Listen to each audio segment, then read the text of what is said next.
Hello guys! இன்னைக்கு ஒரு சூப்பரான கதைய தான் உங்களுக்காக எடுத்துட்டு வந்திருக்கேன். படத்தோட ஸ்டார்ட்டிங்ல ஒரு பிரெக்னன்ட் லேடி, அந்த பிரெக்னன்ட் லேடியோட பேரு நட்டாலியா. 2 பேருமே ஹாஸ்பிட்டல் போறாங்க. ஹாஸ்பிட்டல் போனோனே ஹாஸ்பிட்டல்ல டாக்டர் இல்ல. உடனே ஒரு நர்ஸ் தான் இருக்காங்க. அந்த நர்ஸ் தான் டெலிவரி பார்க்க ஆரம்பிக்கிறாங்க. இப்படி பார்த்துக்கிட்டே இருக்கும்போது அவளுக்கு ஒரு ஆண் குழந்தை பிறக்குது. அந்த ஆண் குழந்தை சாதாரண குழந்தை மாரி இல்லாம ரொம்பவுமே டிஃப்ரெண்ட்டா காத்துல மிதக்க ஆரம்பிக்குது. இத பார்த்துட்டு 2 பேருக்குமே ரொம்பவுமே ஷாக் ஆயிடுறாங்க. அதுக்கப்புறம் என்ன கூட ஒரு பாட்டி வந்தாங்கல்ல, அந்த பாட்டி இதெல்லாம் பார்த்து ரொம்ப பிரச்சனை ஆயிரும்னு அந்த இடத்த விட்டு வேக வேகமா கிளம்பணும்னு வேக வேகமா கிளம்ப ஆரம்பிக்காங்க. அந்த நர்ஸ் வந்து உங்க பர்சனல் டீட்டெயில்ஸாவது குடுத்துட்டு போங்கன்னு கேட்கும்போது, எதுவுமே சொல்லாம அங்கருந்து வேக வேகமா வீட்டுக்கு வந்துடுறாங்க. வீட்டுக்கு வந்த பிறகு அந்த பாட்டி அந்த பொண்ணுட்ட கேட்குறாங்க, அவங்களோட அப்பா யாரு? அவங்களுக்கு ஏதாவது வியாதி இருக்கா? ஏதாவது பிரச்சனையா? அப்படி இப்படின்னு கேட்கும்போது, இவ எனக்கு அத பத்தி எதுவுமே தெரியாது. அத பத்தி கேட்காதீங்க. எனக்கு ஞாபகம் இல்லன்னு அப்படியே சொல்லி மழுப்பிடுறா. நைட்டு தூங்கும்போது குழந்தைய கையிலேயே வச்சுட்டு தூங்கிடுறா. காலையில பார்த்தா மேல சீலிங்ல குழந்தை ஒட்டிட்டு மிதந்து தூங்கிட்டு இருக்கு. இத பார்த்துட்டு ரொம்பவுமே பயந்து போயிடுறாங்க.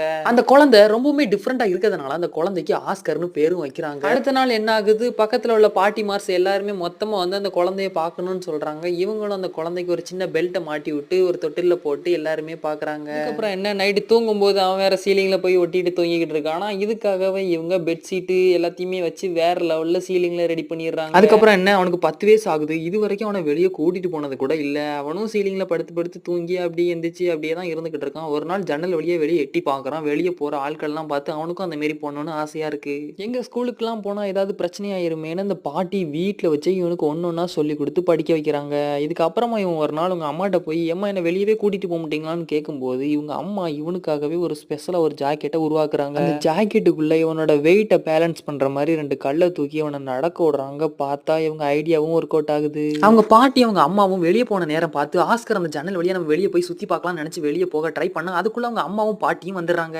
வந்த அடுத்த நிமிஷம் உங்க பாட்டி ஜன்னல்லாம் க்ளோஸ் பண்ணிட்டு, "இனிமே நீ எங்கேயுமே வெளிய போக முடியாதுன்னு" ரொம்பவுமே திட்டுறாங்க. அத பார்த்துட்டு அவன் ரொம்பவுமே மனசு உடைஞ்சு போயிடுறான். ஆஸ்கரோட அம்மா நட்டாலியா இருப்பாள்ல, "சரிப்பா நான் அவன வெளிய கூட்டிட்டு போறேன். எனக்கு ஒரு ப்ராமிஸ் மட்டும் பண்ணணும்னு" சொல்றாங்க. "என்னம்மா ப்ராமிஸ்ன்னு?" கேட்கும்போது, "நீ வானத்துல பறக்கறது யார்ட்டயுமே சொல்லக்கூடாது. நான் அப்பதான் உன்ன கூட்டிட்டு போவேன்னு" சொல்லும்போது, "நான் சொல்லவே மாட்டேன்" அப்படின்னு சொல்லிட்டு ப்ராமிஸ் பண்ணிடுறான். அதுக்கப்புறம் என்ன அவங்க அம்மா காலையில அவன எப்பவுமே போல அந்த ஜாக்கெட்ட போட்டுட்டு கடைக்கு கூட்டிட்டு போறாங்க. அவனும் ஜாலியா வெளி உலகத்த சுத்தி பார்த்துட்டு அப்படியே வந்துகிட்டு இருக்கான். ஒரு சூப்பர் மார்க்கெட் வெளிய நீ வெளிய நில்லு நான் உள்ள போய் திங்ஸ்லாம் வாங்கிட்டு வந்துடுறேன்னு அவங்க அம்மா போறாங்க. சரி ஓகேம்மான்னு சொல்லிட்டு இவனும் வெளிய நின்னுகிட்டு இருக்கான். அப்படி நின்னுகிட்டே இருக்கும்போது ஒரு பொண்ணு வேகமா வந்து ஆஸ்கர இடிச்சிடுறா. அந்த இடிச்ச பொண்ணு பேரு அகட்டா.